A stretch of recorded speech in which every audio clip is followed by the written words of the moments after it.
No, it's not a lowrider, guys. And that would have snapped there, causing catastrophic failure. I'm getting pulled over. I'll show you this absolute beast. Not very stable, is it? They didn't believe us it was this cold, did they?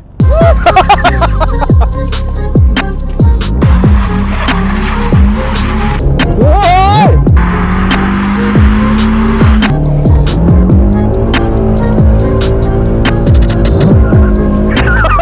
That's the longest drift. What's going on, guys? Welcome back to the NVM channel. Today we're going to address a few concerns that I have with our E46.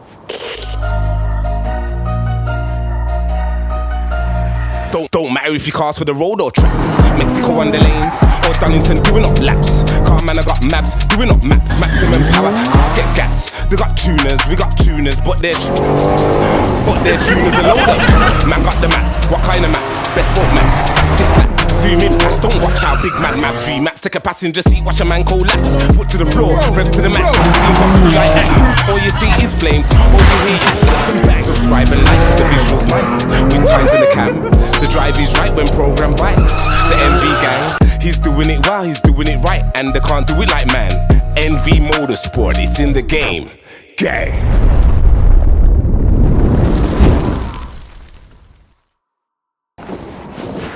No, it's not a lowrider, guys. Guess who's back?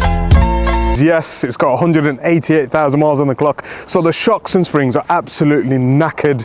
Yes, it's an SE model and it's supposed to be comfortable, but it's never going to be a quick car with the stock suspension on there. So today we're going to address that. We'll be absolutely perished when we take it off. So upgrading it to a polyurethane. I'll tell you something, it's really comfortable in the back. Oh, for sure, yeah. So let's take it for a spin and try and explain to you why it's so shit. 0 to, I don't know what speed I'm doing, mate. The speedo's just stopped working. They want to know if he still got it. So yeah, the E46 has had some upgrades, guys. Specifically, this cooler works. Short shifter looks absolutely amazing. Shifts really well and helps the car to get from 0 to 60 quicker. Still not loving police. We're going over a speed bump and you can see we're like the nodding dog. Every time you come on and off throttle, the whole car moves. So it's not stable at all. Even going around the corner at 20 miles an hour, it feels like a boat. So for example, we'll go around this roundabout. You can see. I'm in the... I'm over here. I'm in your seat. I'm over here.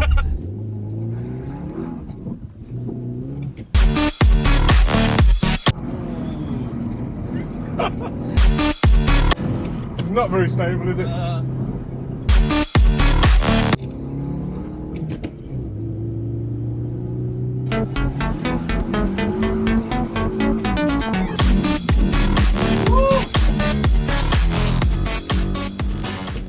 So there's too much weight transfer for any sort of donuts and drift. So let's go show you guys what we've got for this. So one of the greatest ways to bring back some handling for our E46 is with a suspension kit, and we've opted today for these beautiful FK coilovers. Now FK are on the cheaper end of the spectrum of coilovers. For what we need it for, fast road, it's the perfect setup.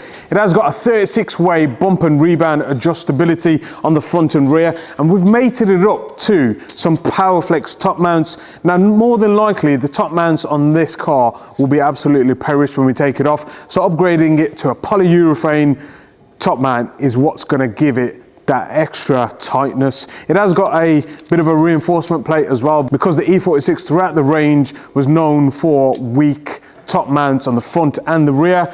The fronts we're actually going to replace with OEM top mounts for the front coilover system. As you can see, the adjustability knob is at the top too.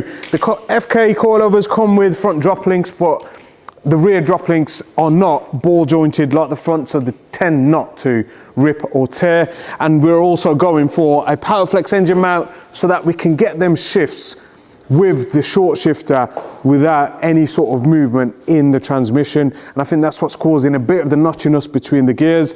And we have a front lower wishbone insert to replace the OEM rubber one that's on the car.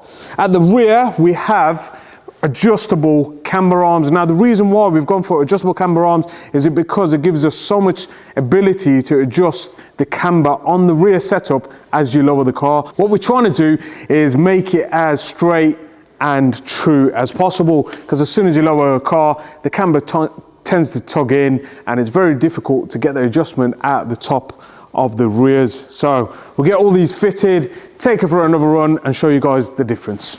Also, we've just had a delivery of front and rear strut braces for the E46. Now, in a car like this, there's a lot of flex in the chassis, disregarding the shocks and springs, and that comes from a very weak or thin front lower subframe, and that's why the E46 M3 comes with a front top strut mount from factory to reduce all that flex in the front end, and we're also adding one to the rear so that it keeps the back end nice and tight too.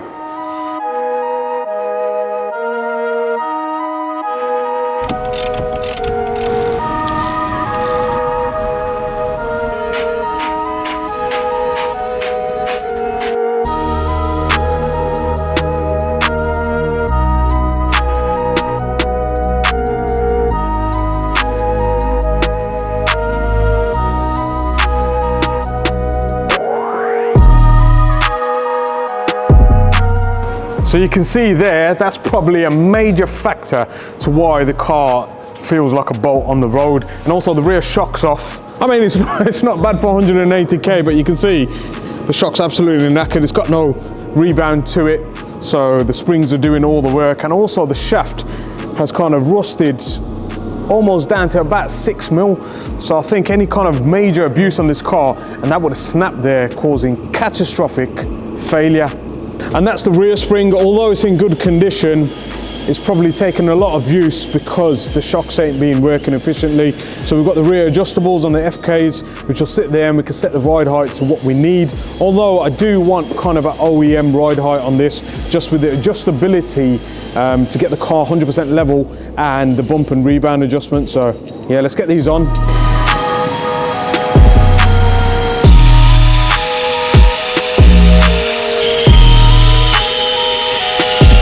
And that's the original rear top mount, one of them, and you can see it's absolutely disintegrating. So no doubt this could have been a major hazard if we left it without change. So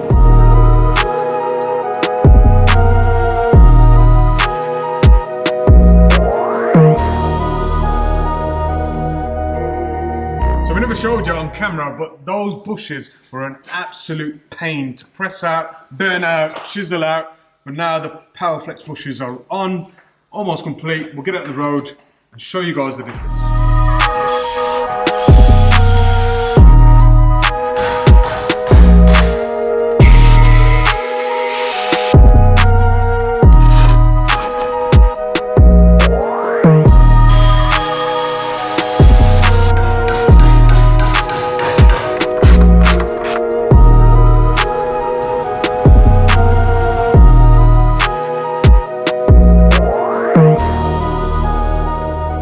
So that's pretty much all the parts off the car that we've upgraded on the E46. You can see the wear and tear. What did shock us was the fact that the driver's side engine mount was completely collapsed. Now these stock engine mounts have a fluid oil fill in them, so when they crack, all the oil comes out of it, and that would explain why there was so much oil under the actual engine bay itself. Also, the front shock absorbers, the bearings at the top are very loose, and that would have obviously caused a lot of handling issues. But what else would you expect from a car that's done 188,000 miles?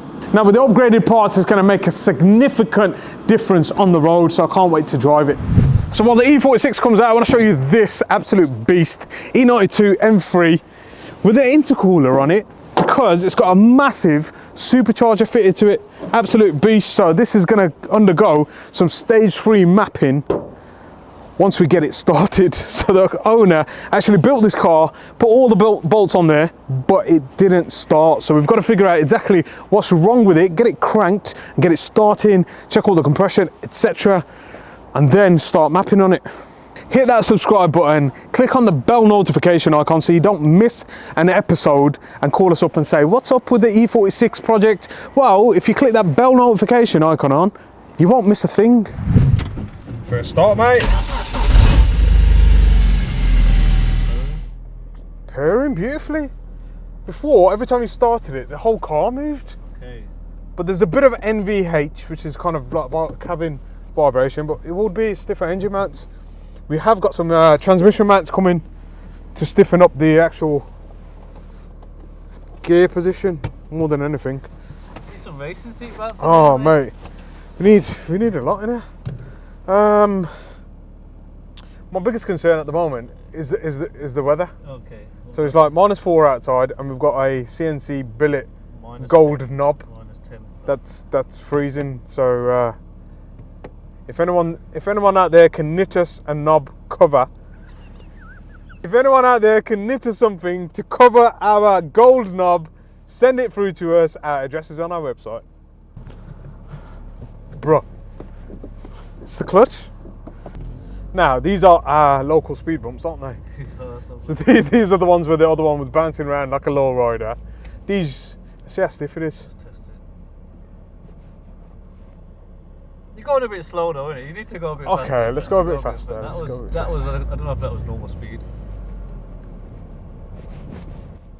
Solid. It's firm. The compression is soft Feels firm. and the rebound is firm, so it's like, I mean, these are on the lower setting for the actual shock absorbers, so yeah, it's got a good firmness to it. It's not too stiff. Like some coilover kits that you get, the actual spring rate don't match the shock absorbers, so you end up with a really stiff compression. Mate, just literally, I mean, the car still needs 100% alignment. We aligned it ourselves, but it needs a laser alignment. But already through the corners, look at. Yeah, it's feeling smooth. I mean, there is one thing on the steering wheel that I've got to sort out. You know, on the steering knuckle, there's a little guibo, which is like a dampener. I'm going to try and get a solid conversion for that, just to crispen up that steering response. But What do you call it? A guibo? a guibo, That's Yeah. what we used to call golf kids back in school. really, Guibos. because they're soft. Not carpet. Still comfortable, isn't it? I mean, we are still on the 16-inch alloy wheels, which, by the way, we need to address. We need some bigger wheels on this ASAP. Reason being, because we need to upgrade the brakes. Don't just want a better. Because the brakes are good. You don't just want a better stance. Oh, I'm getting pulled over. Okay, so this is the test, isn't it? The roundabout. We've done the speed bump test. Now let's do the roundabout test. The car stays 100% neutral. No bolts. No boaty. You can't get seasick in this E46 anymore, can you? I mean, I've still got movement front to back, and I think that's going to be the lower transmission mount.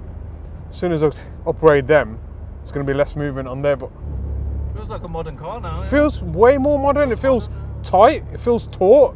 It feels like A modern car. a modern car. So we're going to drive this in a spirited manner. See if you can notice the difference, mate. Is this the same lap we took before? It's firm, but it's not too firm, is it? Let's jump it! Way! Tell you what I do need. I need a heated steering wheel on this. The joys of owning a G80 with a heated steering wheel. Look at the chicane, man. This is a nice little bend, isn't it? Up a jump. My rally talk, do you remember that? Yeah, it's way more controlled.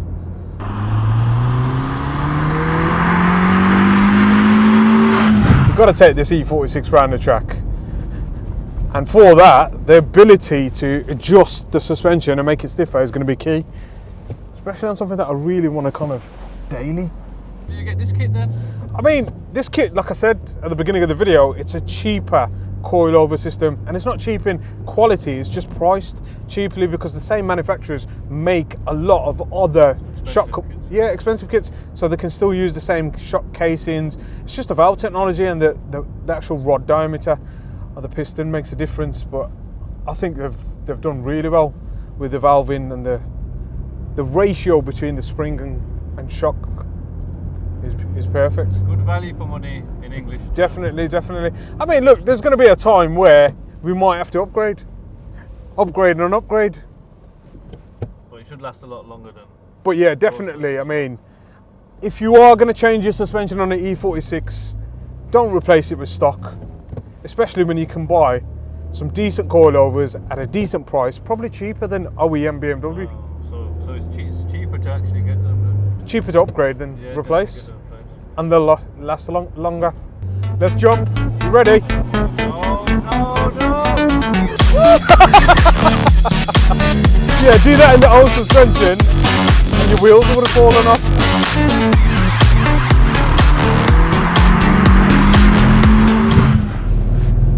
So as with all coilovers, you can adjust the height to a degree, usually about a 20-25mm difference. I mean, we dropped the rear to only 25mm and the front 35mm, and that's allowed for a nice flat kind of sill, which creates a more poised car, meaning on the heavy braking it's nice and neutral, heavy acceleration it's nice and neutral as well, but we are going to get it laser aligned as well and tracked straight and true after we put a set of wheels on.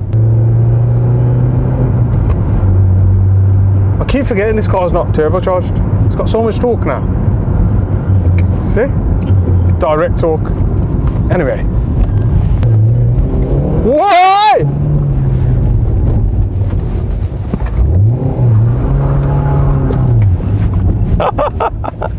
Oh, I think we need a diff as well. You know, the shopping list for this car just gets longer and longer.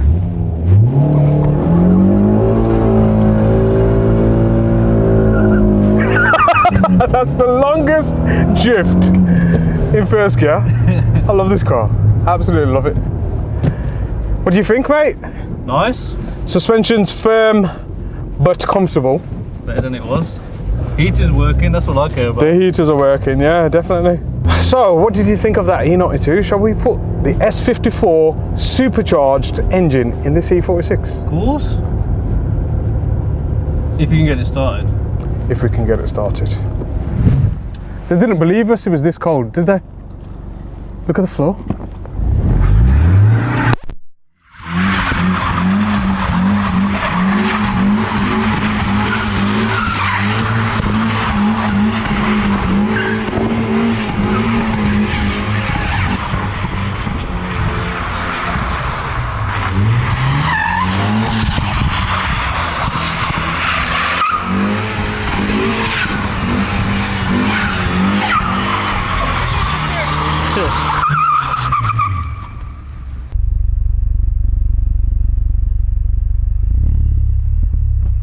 Well, that was fun.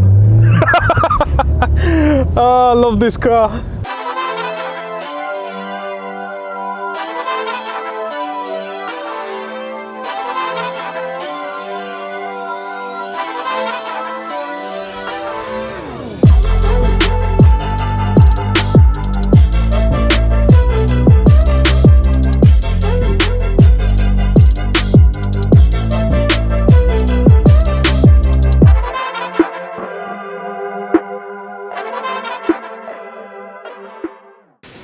Another delivery, mate. Been waiting for this one for a while. Can you guess what it is yet?